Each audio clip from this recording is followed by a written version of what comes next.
and you're seeing white just goes up, and he continues his conversation for like 30 seconds, and then he just puts it down, and we're all quiet.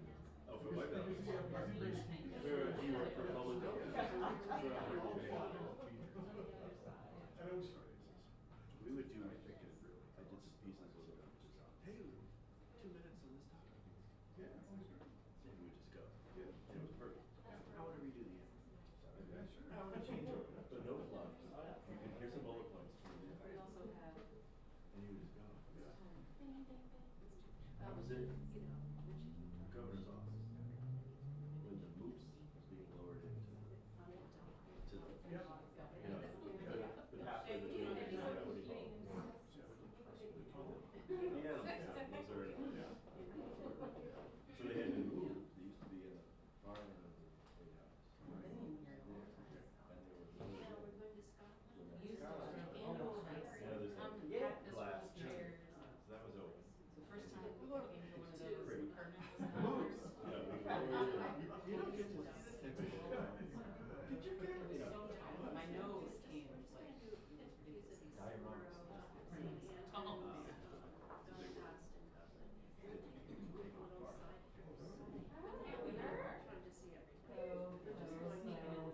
Hello, hello, hello.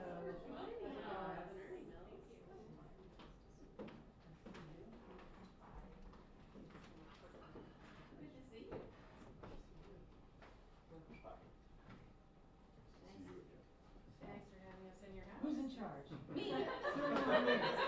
All right, I'll get us going then. okay. No, we're in charge. I got the lease on this building. What's that? It should already be on. Tom Wolf, yes. Okay. Good afternoon. Welcome, everyone. I'm Francine Garland Stark. I'm the Executive Director of the Maine Coalition to End Domestic Violence, Maine's statewide entity that advocates for the rights of all people to live free from domestic abuse and all forms of violence. Today, the Maine Coalition to End Domestic Violence is releasing a new short film that we hope will raise awareness of domestic abuse and violence and the often long, dangerous, and expensive journey to safety, as well as the resources available to survivors in the state of Maine. This project is the result of a collaboration that began in the spring of 2020. It feels like both a decade ago and only yesterday that Governor Mills declared a state of emergency, and Maine began its journey through the COVID-19 pandemic. For those of us in the Domestic Violence Response Network, it was a particularly frightening time because as soon as the stay-at-home order went into effect, we knew that thousands of Maine citizens were living with dangerous people. And the stay-at-home order, a critically important public health measure in response to the pandemic, was going to make some people already unsafe even more vulnerable. And then our helplines went nearly silent. Misinformation was spreading, giving people the idea that advocates were no longer available, shelters were closing, police were not going to calls for service, and the jails weren't admitting new residents. And that was all wrong. We reached out to Governor Mills, and in her next weekly radio address and press conference with Dr. Shaw, she made clear to everyone that services were still available to people experiencing domestic violence and that the justice system was still available for people to obtain protection from abuse orders, and that law enforcement officers were still on the job and available to arrest and detain people who were committing domestic violence crimes. She asked employers, friends, and family to connect with people working and isolated at home to ensure they were safe. And calls to the helpline increased daily. As funding to shelter people in hotels became available, our member programs sheltered more families than ever before, while continuing to provide legal support, help obtaining housing, and most importantly, safety planning and emotional support to help people navigate the unprecedented times we were living through. Advocates responded to more than 20,000 helpline calls that year, helping more than 12,000 survivors. At MCEDV's annual meeting in late 2019, Governor Mills spoke of her own experience escaping a violent man. Her leadership is informed by her experience, her own path to freedom, her years as district attorney prosecuting domestic violence cases, as well as her years as Attorney General, during which she was engaged with the work of Maine's Domestic Abuse Homicide Review Panel, informing critical public policy initiatives. Maine's survivors are the safer for her courage and her tenacity. It is my privilege to introduce Governor Janet T. Mills, whose leadership has been so important to survivors throughout our state as we mark October 2023 as Domestic Violence Awareness Month.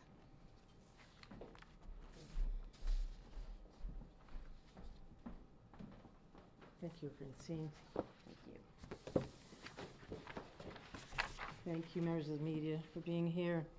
The Maine Coalition to End Domestic Violence continues to do such important work to improve our awareness of and our responses to domestic abuse in the state of Maine. And the fact of domestic abuse affects everyone. Some years ago, there was a young woman who dated a man who was handsome and charming and intelligent, and she was in love with him. The man was also an alcoholic, as it turned out. One night, in a drunken rage, that man held a gun to her head. The gun did not go off. But she was alone in a strange city and had no place to go. But she packed her bags and left nevertheless, never turning back. The rest of the story is that young woman went to law school. She became a prosecutor and later the Attorney General, and now the Governor of the state of Maine. I was one of the lucky ones. Many others who experience domestic abuse are not so lucky. But it is one reason why several decades ago we started the Maine Women's Lobby as well, because our legislation was getting good responses in the committees and then dying in the back room of the Appropriations Committee. And now the Maine Women's Lobby is the oldest continuously operating lobby group of that nature in the country. But to make sure that Maine women who have experienced or who are experiencing domestic abuse in the state know that they are not alone and that escape from violence is possible, I've declared October, once again, Domestic Violence Awareness Month in Maine. The proclamation reads as follows. Whereas domestic violence and domestic abuse are serious injustices that affect people and families of all races, ages, genders, and income levels. Whereas 1 in 4 women and 1 in 7 men has experienced abuse and violence by an intimate partner in their lifetime. And trans and gender non-binary people experience abuse from partners at disproportionate rates. And whereas each year, nearly half of all homicides in Maine are related to domestic abuse and violence. And whereas more than 14,000 people in Maine are affected by domestic violence and reach out for help each year. And whereas domestic abuse and violence are preventable through public education initiatives, advocacy for better policies and support systems, resources for people affected by abuse, and holding perpetrators to account. And whereas all Maine people have opportunities to support people experiencing abuse and violence, to challenge the behavior of abusive people, and transform the belief systems that allow abuse to thrive. And whereas together, our individual actions are what will end domestic abuse. Now, therefore, be it resolved that I, Janet T. Mills, Governor of the state of Maine, do hereby recognize October 2023 as Domestic Violence Awareness Month throughout the state of Maine, and I urge all citizens to recognize this observance. And to officially mark Domestic Violence Awareness Month, I'm honored to help release the Maine Coalition on Domestic Violence's new film, and thank you, Patty and Bill Zimmerman, to help release, to highlight the Liberation Fund and the resources it provides to survivors of domestic abuse statewide. As we view this film, may we all reaffirm our shared commitment to doing all we can to spread awareness about domestic abuse in the state of Maine and to support survivors, whoever, wherever they may be.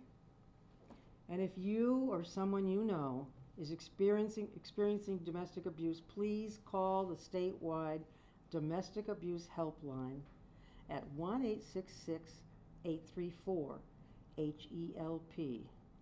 1-866-834-HELP. You are not alone. An escape from violence is possible. Thank you. Thank you, Governor.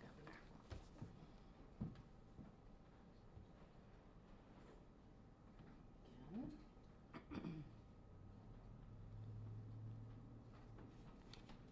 Review and watch it. Okay.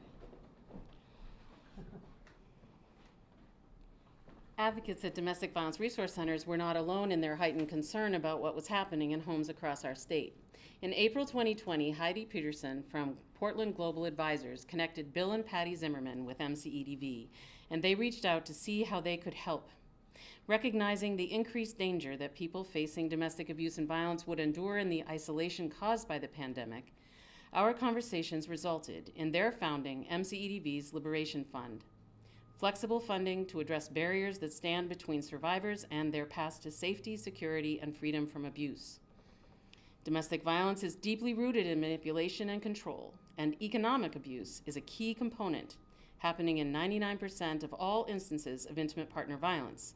For a survivor of domestic abuse, just one expense, no matter the amount, can be a barrier while trying to move towards safety. Against this backdrop, integrating financial assistance with advocacy services is critical and can counter the financial abuse and isolation that abusive people use against them and all those they harm. As each survivor's experience of abuse is unique, so is their path to liberation. Our original concept was that the fund would cover up to $1,500 of the costs associated with a survivor moving toward a life free from abuse, allowing Maine's domestic violence resource centers to provide practical assistance that met the particular needs of the individual survivors that they served. Since its founding, the Liberation Fund has helped over 1,300 survivors in Maine and continues to be an invaluable resource, helping survivors gain economic independence and security. Bill and Patty Zimmerman, wanting to ensure the long-term stability of the Liberation Fund, offered to support the creation of a short film that could be used to raise awareness of the domestic abuse and violence crisis, to encourage people affected by abuse to reach out for help, and to serve as a call to action, inviting fellow Mainers to support survivors, contribute to the fund, and join the movement to end domestic violence in Maine. The Zimmermans connected us with and the amazing team at Good Fight Media, Danielle Anastasian, Patrick White, and Nathan Golan.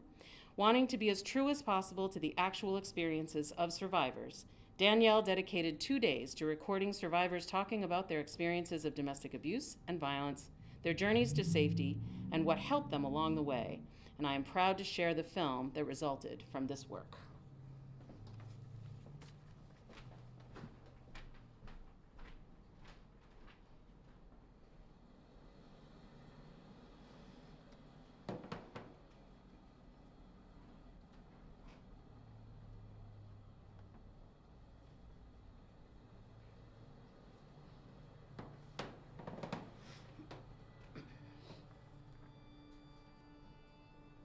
It didn't start happening right away.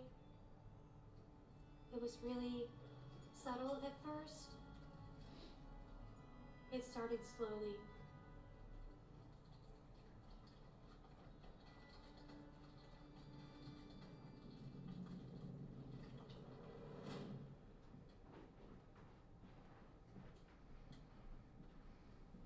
I would make myself as small and invisible as possible. I turned myself into a gray rock, because when I was in his sight, I was his target.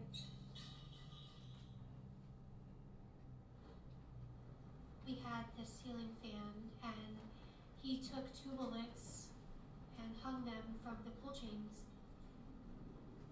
2 bullets just kind of swinging back and forth. I thought about leaving so many times. He controlled every aspect of our finances. He cut off access to my bank account, so how would I pay for anything?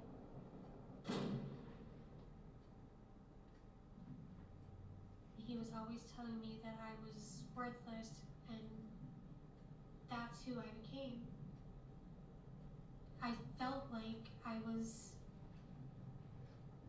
Nothing.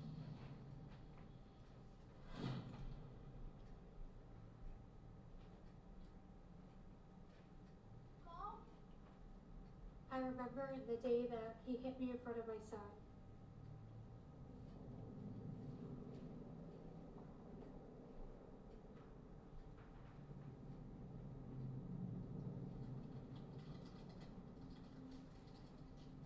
Just something inside me just broke loose.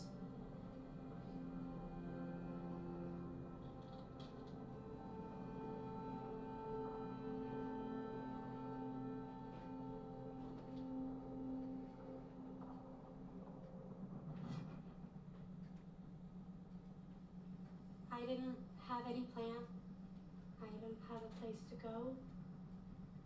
I didn't have money to pay for gas. I didn't have anything. I had called this helpline that I had heard about. I had to trust that someone would help me.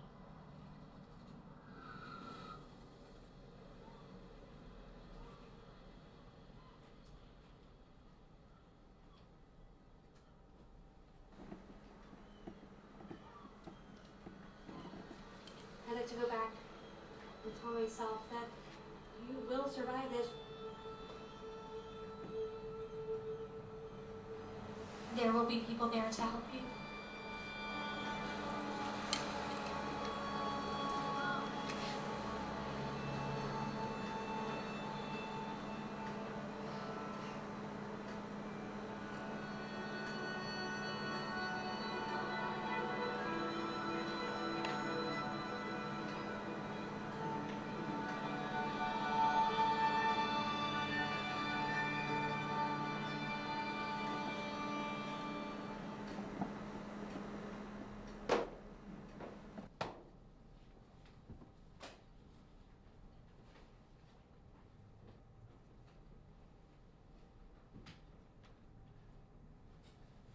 It's now my pleasure to introduce Patty and Bill Zimmerman, without whose support the production of this film would not have been possible.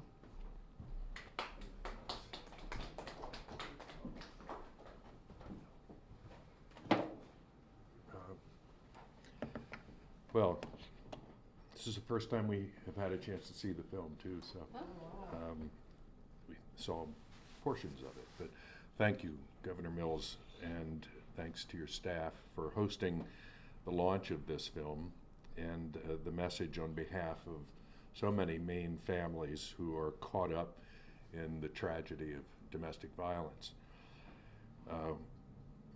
We also owe a great debt of gratitude to Francine and her extraordinary staff and partners at the Maine Coalition to End Domestic Violence. And we also want to thank Nathan, who's here today, and Patrick White, and Danielle Anastasian, along with Heidi Peterson for the work that she helped do in the production of this piece. Our experience has been that sometimes trying to help with social issues is a matter of learning how to ask the right question. And in the case of domestic violence, it's not a matter of whether it's wrong or whether it's an issue worthy of our time.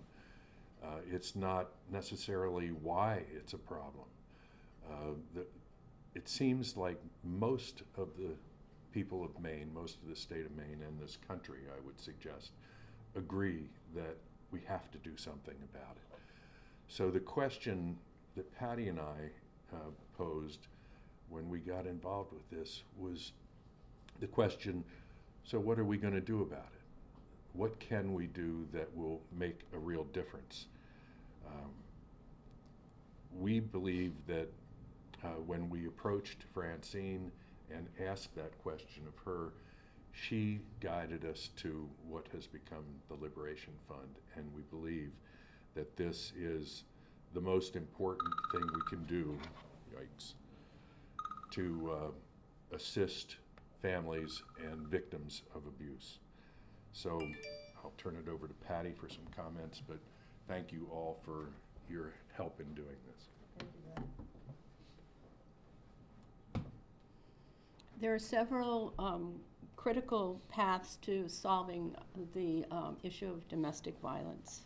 First and foremost, we need to save those being abused, liberate them from their abusers. Second, support victims as they transition from shelters to independence. Finally, save abusers from themselves and educate them to stop this cycle of domestic violence. In the past few years, as Francine mentioned, we've helped over 1,300 victims. The Liberation Fund works. This is something we can all do to stop the violence and stop the killing. Please, there are countless reasons for why domestic violence is happening. But the thing that we need to remember, there's no excuse for abuse. Thank you, Governor Mills. Thank you, Maine Coalition for Domestic Violence. Thank you, Francine and the filmmakers. I just want to say that the supporting the Liberation Fund and thank you for the film. And thank you for sharing this film with the citizens of Maine. Thanks, Patty.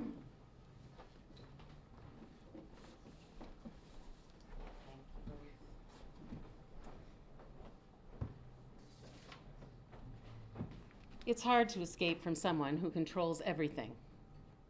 Advocates at Maine's domestic violence resource centers have long known that often what people need is financial help to get past current obstacles and stabilize for the future. However, the ability to give that help hasn't always been there. The Liberation Fund, which pairs direct financial assistance with safety planning, housing help, legal aid, and more, is changing that for survivors in Maine.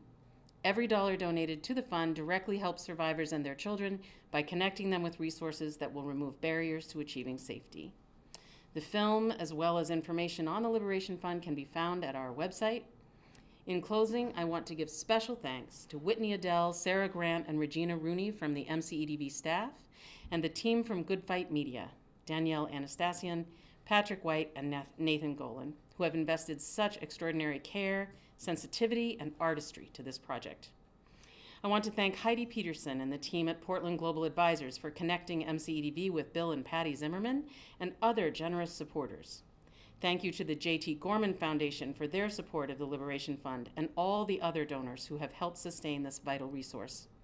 Thank you, Governor Mills, for your continued attention to the critical needs of survivors in Maine and accountability for those who cause so much suffering through their abusive and violent behavior.